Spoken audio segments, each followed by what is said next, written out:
تو یہ سارا بوجھ آپ پر ڈال دینا، اس کو آپ اللہ کی نعمت سمجھو۔ میرے محترم بزرگ دوستو، اللہ نے ہم کو چنا ہے، پیارے نبی حضرت محمد صلی اللہ علیہ وسلم کی امت میں ہم کو پیدا کیا ہے، ہم بھی اس کو نعمت سمجھیں۔ اگر ہم اس کام کو کام بنا کر کریں گے، جیسے ہمارے بڑے بتا رہے ہیں ویسا کریں گے، تو انشاءاللہ ثم انشاءاللہ مرنے کے بعد بھی جتنا دین زندہ ہوتا رہے گا ہمارے اس میں لگے۔ اللہ نے دین کی محنت کی ذمہ داری ہم کو دی ہے نا، اور پھر اس کا نتیجہ بھی بتا دیا کہ دین کی محنت کا نتیجہ کیا ہوگا۔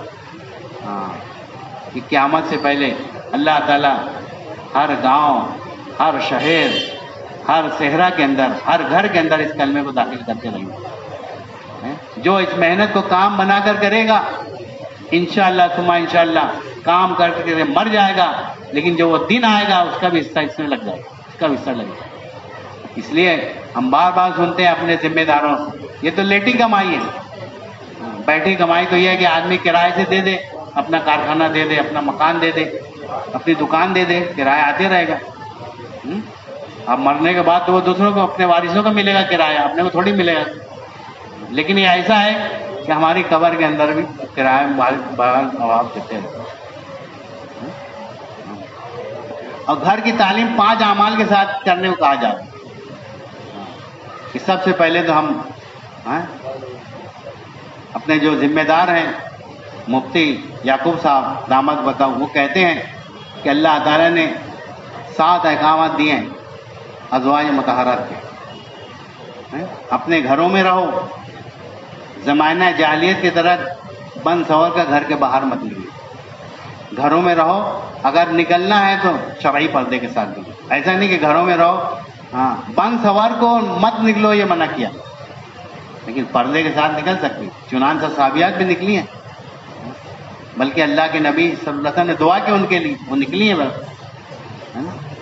دیکھو کتنی جماعتیں آ رہی ہیں، اگر ہم پوچھیں گے کہ بھائی اس میں قرآن پاک پڑھنا کتنے لوگوں کو آتا ہے، تو اکثر جماعت ایسی ہوتی ہے آدھے سے زیادہ لوگ قرآن پاک پڑھنا ہی نہیں جانتے۔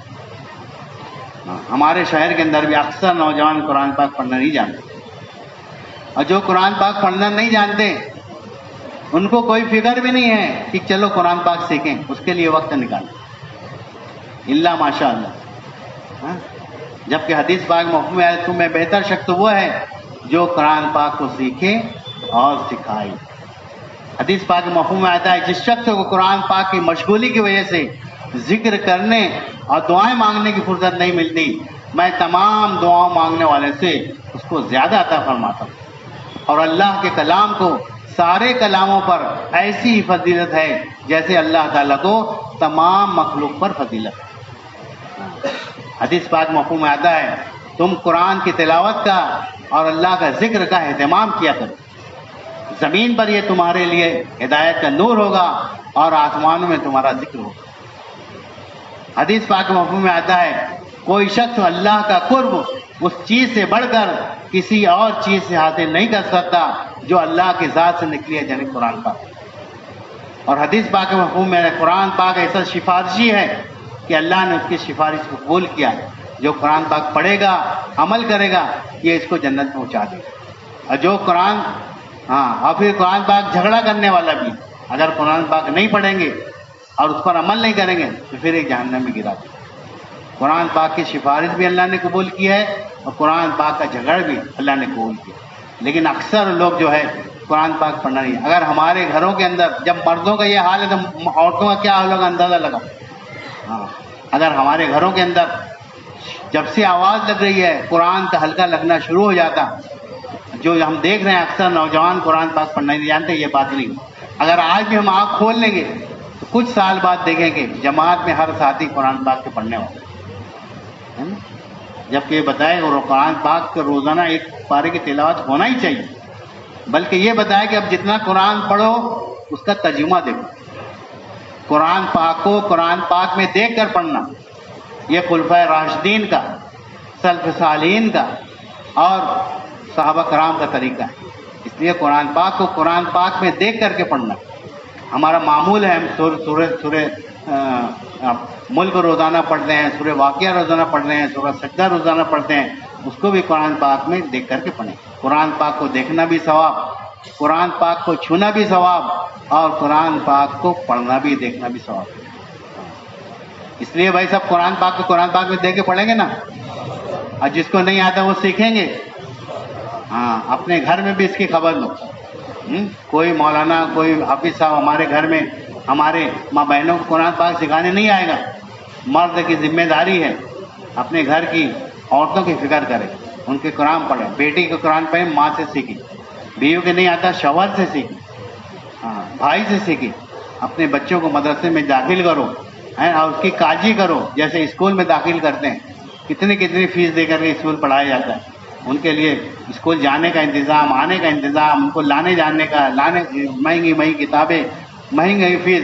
ابھی تو کے جی کی فیس ہو گئی 25-30 ہزار روپئے سال کی. کتنی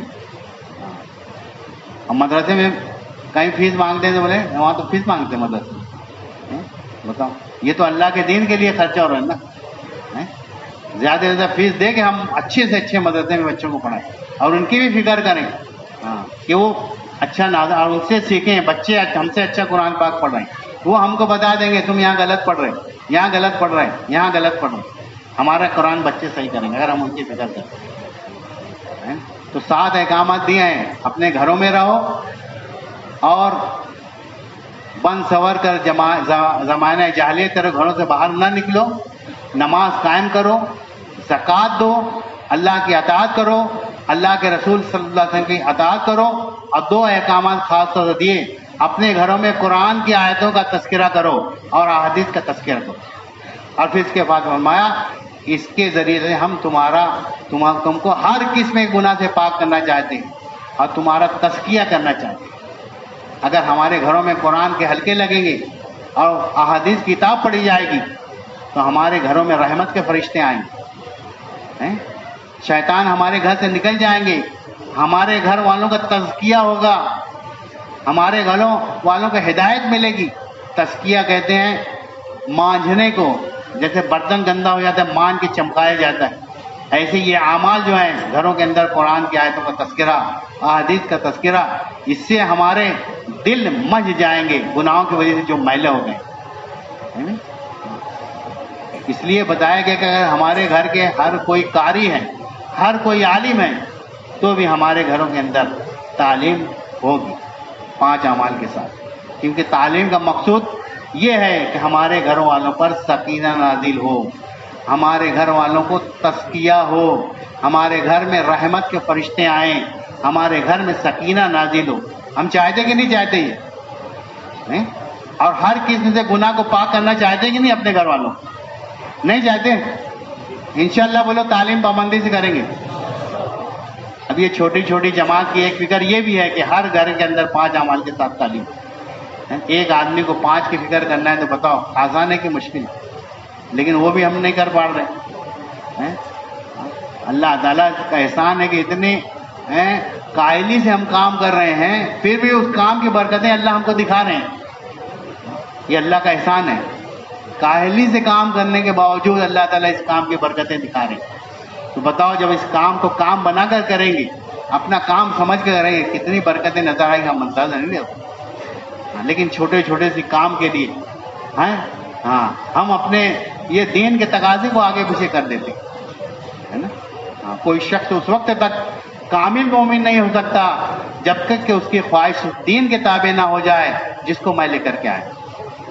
اللہ نے خواہش رکھی ہے لیکن وہ اللہ کے دین کے قربان کرنے کے لیے رکھی ہے. علماء کرام میں فرماتے ہیں بے دینی کا سب سے بڑا عذاب یہ ہے کہ اللہ تعالیٰ اس کی حاجتوں کو, ضرورتوں کو خواہشات سے بدل دیتی. بے دینی کا سب سے بڑا عذاب کیا ہے کہ اللہ تعالیٰ اس کی حاجتوں کو, ضرورتوں کو خواہشات سے بدل دیتی. اور دنیا کو اللہ تعالیٰ نے خواہش پوری کرنے کی جگہ بنایا نہیں ہے. جو خواہشات کے پورا کرنے میں دنیا میں لگے گا ہمیشہ ٹینشن میں رہے گا, بے چین رہے گا, موت آ جائے گی, اس کی خواہش پوری نہیں ہوگی. خواہشات کے پورا کرنے کی جگہ اللہ نے جنت کو بنایا. یہاں تو خواہشات کو قربان کرنا ہے, کتنے کمزور ہم ہیں کہ نیند کے لیے فجر کی نماز قربان ہو جائے، تھوڑے چھوٹے سے کام کے لیے ہمارا گشت تو آگے پیچھے ہو جاتا ہے نا۔ دین کے لیے جو چیز قربان کی جائے گی اللہ تعالیٰ اس میں برکت دیں گے۔ دین کے لیے اگر ہم اپنے کاروبار کو تھوڑا بہت قربان کر رہے ہیں، اپنے بیوی بچوں کو قربان کر رہے ہیں، اپنے تقاضوں کو قربان کر رہے ہیں، تو دین کی برکت اس میں آئے گی۔ اگر الٹا کیے کہ اپنی ضرورت کے لیے اللہ کے دین کو آگے پیچھے کر دیے، دین کی محنت کر دیے گئے، تو اس میں سے اللہ برکت کھینچ لیں گے۔ آج ہمارے کاروبار میں برکت نہیں ہے، کیسا بھی کاروبار کر لو برکت نہیں ہے، آمدنی تو خوب دکھ رہی ہے لیکن برکت نہیں ہے۔ یہ برکت نکلنے کی وجہ یہ ہے کہ ہم اپنے کاروبار کے لیے، اپنی تجارت کے لیے اور اپنی خواہشات کے لیے اللہ کے دین کو قربان کر رہے ہیں۔ حضرت جب بیعت کرتے ہیں تو اس میں یہ بھی کر جاتے ہیں کہ اس پر بھی بیعت کرو کہ میں دین کے تقاضوں کو دنیا کے تقاضوں کے اوپر رکھوں گا۔ آج ہم سے یہ غلطی ہو رہی ہے کہ ہم دنیا کے تقاضوں کو آگے کر رہے ہیں، دین کے تقاضوں کو پیچھے کر رہے ہیں۔ صحابہ کرام رضی اللہ اجمعین بھی ہم جیسے انسان، وہ بھی کسی کے باپ تھے، کسی کے بیٹے تھے، کسی کے شوہر تھے، ان کے بھی خاندان تھے، اور وہ بھی اکثر مہاجر صحابہ کرام تو تجارت کرنے والے تھے، ایک شہر سے دوسرے شہر جاتے تھے، ایک ملک سے دوسرے ملک جاتے تھے۔ لإیلاف قریش ایلافہم میں ان کا تذکرہ آیا ہے۔ اور انصار صحابہ وہ کھیتی باڑی کرنے والے تھے، کاشتکار تھے۔ لیکن ہر شعبے کے اندر انہوں نے نمونہ بن کے دکھایا، اور دین کی محنت کے اندر بھی نمونہ بن کے دکھایا۔ صحابہ کرام رضی اللہ اجمعین کے اوپر بھی ساری ذمہ داریاں تھیں، لیکن یہ ذمہ داری کہ میں آخری نبی حضرت محمد صلی اللہ علیہ وسلم امتی ہوں، اس لیے میرے اوپر سارے عالم کے اندر دین پہنچانے کی ذمہ داری ہے۔ اس ذمہ داری کو صحابہ کرام نے تمام ذمہ داریوں کے اوپر رکھا ہوا تھا، تو اللہ تعالیٰ نے ان کو قوموں کا سردار بنایا۔ بڑی بڑی حکومتیں، بڑی بڑی طاقتیں ان کا نام سن کر دہل جاتی تھی، لرز جاتی تھی۔ آج مسلمان جتنا ذلیل ہے، جتنا پریشان ہے، جتنی جان مال اس کی محفوظ نہیں ہے، اس کی واحد وجہ یہی ہے کہ جو سب سے بڑی ذمہ داری ہے اس کو ہم نے سب سے پیچھے ڈال دیا۔ پہلے باپ ہوں، بچوں کی ذمہ داری ہے، پہلے شوہر ہوں، بچوں کی ذمہ داری ہے، بیوی کی ذمہ داری ہے، تاجر ہوں، پہلے تجارت کی ذمہ داری ہے، دکاندار ہوں، پہلے دکان کی ذمہ داری ہے۔ آج وقت ملا تو سب سے آخر میں میں آخری نبی حضرت محمد صلی اللہ علیہ وسلم کا امتی ہوں، دین کی محنت کی ذمہ داری ہے۔ اس ذمہ داری کو سب سے نیچے ڈالنے کی وجہ سے یہ حالت آج ہماری دیکھ رہے ہیں۔ اب خدا نہ خواستہ اپنی آنکھ نہیں کھلے تو وہ وقت تو آ گیا ہے، اللہ ہماری حفاظت کرے۔ سنے تھے نا کہ دسترخوان پر جس طرح لوگ کھانے پر ٹوٹتے ہیں اور ایک دوسرے کو بلاتے ہیں، آؤ تم بھی کھا لو، آؤ تم بھی کھا لو، آؤ تم بھی کھا لو۔ کوئی کہے گا نہیں ہم کھا کے، ارے ایک دو لقمہ تو لو، چلو کچھ یہ ٹھنڈا ہی لے لو، ایک دو گھونٹ لے لو، زبردستی ان کو دسترخوان پر خوشامد کر کے بٹھایا جائے۔ ایسے ہی مسلمانوں کو دنیا سے ختم کرنے کے لیے ساری قومیں اکٹھا ہو جائیں گی، ایک دوسرے کو بلائیں گے۔ تو صحابہ کرام نے پوچھا اللہ کے نبی صلی اللہ علیہ وسلم اس وقت ہماری تعداد بہت کم ہوگی؟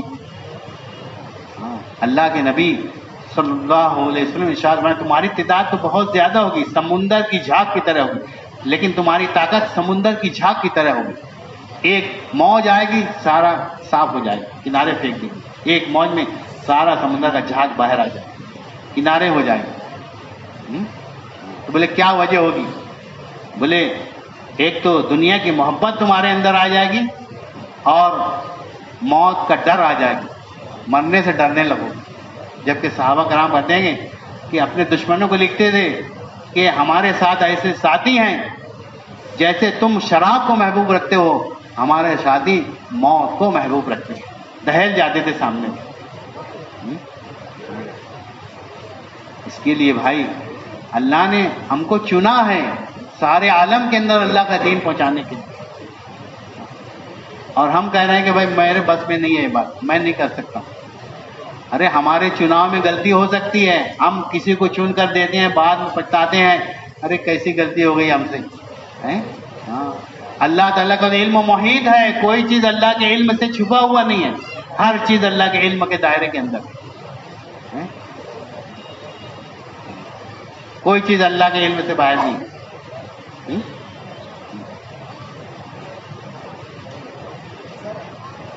تو اس کے لیے بھائی ہمیں اس دعوت کی محنت کو اپنا کام بنا کے کرنا ہے، ذمہ داری ہے ہمارے اوپر. اللہ نے چنا ہے ہم کو، ہمارے اندر صلاحیت رکھی ہے سارے عالم کے اندر جا کر دین کی محنت کرنے کی، ہے نا.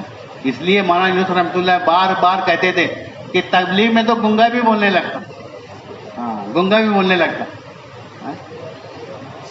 ہم کو بٹھا دیا جاتا ہے تمہاری بات کرنا ہے، تمہاری بات کرنا. ہمارے کیا راستہ دے دیے 6 صفات ہے، 6 صفات کے دائرے میں رہ کر بولنا. اب تو اور آسان کر دیا، منتخب حدیث دے دی، منتخب حدیث کی حدیثیں یاد کرو اور یہی چل پھر کر لوگوں کو دعوت، انفرادی دعوت ہر حدیث حوالے کے ساتھ، ہے نا. جیسے ایمان کا مقصد ہوتا ہے حضور پاک صلی اللہ علیہ وسلم کی خبر کے